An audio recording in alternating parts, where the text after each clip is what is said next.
यह कहानी है उस जंगल की जहाँ हर पत्ता, हर हवा का झोंका और हर आवाज बागराज की ताकत का एहसास कराती थी। रात का अंधेरा घना था, चांद बादलों में छुप चुका था और पूरा जंगल मानो खामोशी से सांस ले रहा था। मगर इस खामोशी के बीच एक साजिश जन्म ले रही थी। आज की रात कुछ अलग है। जंगल के उस पार मीठे मीठे शिकार छुपे बैठे हैं, पर बाघराज ये नाम सुनते ही सबकी रूह कांप जाती है।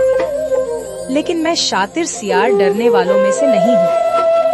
शातिर भाई, तुम्हें पता है ना, बाघराज की दहाड़ से पूरा जंगल कांप उठता है। अगर उसने हमें देख लिया तो हमारी खैर नहीं। मुझे भी कुछ ठीक नहीं लग रहा।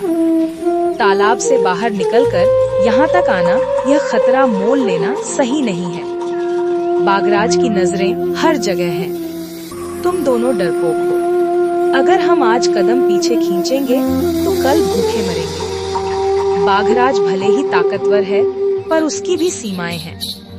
क्या वो हर वक्त हर जगह रह सकता है? नहीं, आज का शिकार हमारा होगा। और अगर उसकी नजर हम पर पड़ गई तो मैं तो वापस तालाब लौट रहा हूँ। ये खेल मेरे बस का नहीं। इतना कहकर मगरमच्छ धीरे धीरे दलदल की ओर लौट गया। बाज ने भी अपने पंख फैलाए और अंधेरे आसमान में उड़ चला, और वहाँ रह गया सिर्फ शातिर सियार। हद है, दोनों कायर निकले। खैर, जब तक मेरे दांत और चालाकी काम कर रहे हैं, मुझे किसी की जरूरत नहीं। आज रात मैं अकेला ही साबित कर दूंगा कि बाघराज की दहाड़ से बड़ा है मेरी चाल। लेकिन सियार यह नहीं जानता था कि उसके हर कदम की आहट किसी की नजर से बची नहीं है, क्योंकि जंगल का रक्षक बाघराज अपने शिकारियों पर हमेशा नजर रखता है। कौन है जो मेरे जंगल की शांति भंग करने आया है? ये दहाड़ बाघराज नहीं, अभी नहीं, मुझे अभी भागना होगा। इस तरह बाघराज का सिर्फ नाम सुनकर ही चालाक सियार की सारी चालाकी हवा हो गई। वो अपनी जान बचाकर भाग निकला। लेकिन यह तो सिर्फ शुरुआत थी। असली कहानी तो अब शुरू होगी। रात की खौफनाक घटना के बाद सुबह का सूरज जंगल में नई रोशनी लेकर आया। पक्षियों की चहचहाट गूंज रही थी, लेकिन कई जानवरों के दिलों में डर बैठ चुका था। उन्हें लगा कि कोई बाहर का शिकारी उनके बीच आ चुका है, और अब वे सब अपने राजा बाघराज से न्याय मांगने के लिए इकट्ठे हुए। मोर भैया, कछुआ भैया, कल रात मैंने एक अजीब सी आहट सुनी थी। कोई बाहर का जानवर हमारे जंगल में आया था। मुझे तो ऐसा भी लगा जैसे किसी ने मेरे बिल के पास पंजे गाड़े हो। हाँ, चीतू, मैंने भी महसूस किया। रात में आसमान में कुछ परछाई घूम रही थी। शायद वह बाज था। और जब मैं अपने पंख समेटकर सोने लगा तो दूर से एक डरावनी हंसी सुनाई दी। इसका मतलब साफ है, कोई बाहर से हमारे जंगल पर नजर गड़ाए बैठा है। हमें तुरंत बाघराज के पास चलना होगा। वही हमारी रक्षा कर सकते हैं। तीनों जानवर, खरगोश, मोर और कछुआ धीरे धीरे बाघराज की गुफा की ओर चल पड़े। रास्ते भर वे आपस में बातें करते रहे। उनके कदमों में डर भी था, लेकिन उम्मीद भी। संगीत ये रही हमारे राजा की गुफा। संगीत, हे बाघराज, आपकी प्रजा आपसे मिलने आई है। हमें आपसे मदद चाहिए। संगीत, मेरी प्रजा डरे हुए क्यों हो? बताओ, किसने तुम्हारी निंदें हराम की है? महाराज, कल रात एक सियार हमारे जंगल में घुस आया था। उसके साथ एक बाज और मगरमच्छ भी थे। वे हमारे साथियों का शिकार करना चाहते थे। हम सब बहुत डर गए। हे बाघराज, यह हमारी इज्जत का सवाल है।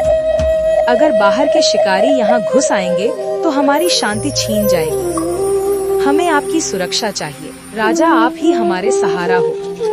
हमें आपकी शपथ चाहिए कि कोई भी शिकारी हमारे जंगल में पांव ना रख सके। बाघराज भी तीनों की बातें सुनी।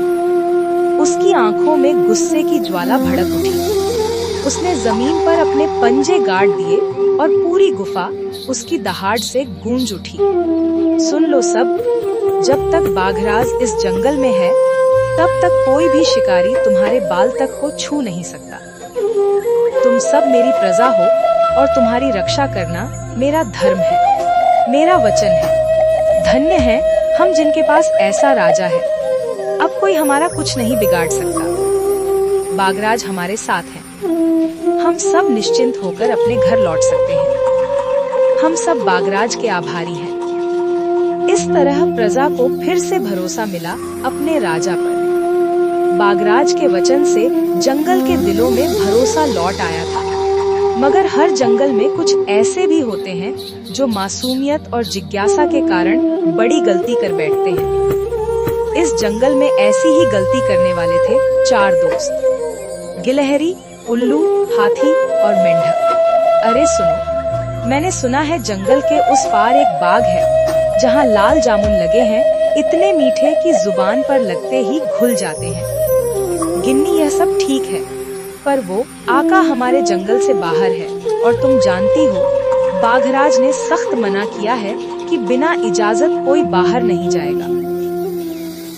उल्लू भाई, तुम हमेशा नियम कानून की बात करते हो, कभी थोड़ा मजा भी ले लेना चाहिए। मैं तो कहता हूँ चलो आज हम सब मिलकर जामुन खाते हैं। हाँ, मैं तो तैयार हूँ। वैसे भी पेट मेरा ढोलक की तरह है। मीठा जामुन खाकर तान मारूंगा गाना।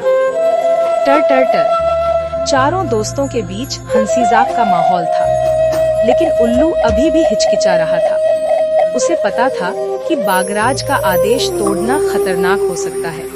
देखो, अगर राजा को पता चल गया तो वो गुस्सा हो जाएंगे। अरे डरपोक उल्लू, राजा को थोड़ी बताने वाले हैं हम तो बस थोड़ी देर के लिए बाहर जाएंगे और जल्दी लौट आएंगे। किसी को पता भी नहीं चलेगा। सही कहा गिन्नी ने। इतना डोगे तो जिंदगी भर पेड़ों पर बैठकर ही बूंदे पीते रहोगे। अरे चलो चलो, मैं तो रास्ता दिखाता हूँ। संगीत, मगर उन्हें नहीं पता था कि बाहर की दुनिया उतनी सुरक्षित नहीं थी। वहाँ ऐसे शिकारी घात लगाए बैठे थे जो मौके की तलाश में थे। चारों दोस्त बेखबर थे। वे जामुनों से भरे पेट तक पहुँचे और खुशी खुशी खाने लगे। तभी चारों ने पीछे से एक डरावनी आहट सुनी। हाँ देखो देखो, आज तो शिकार खुद हमारे पास चला आया। एक गिलहरी, एक उल्लू, एक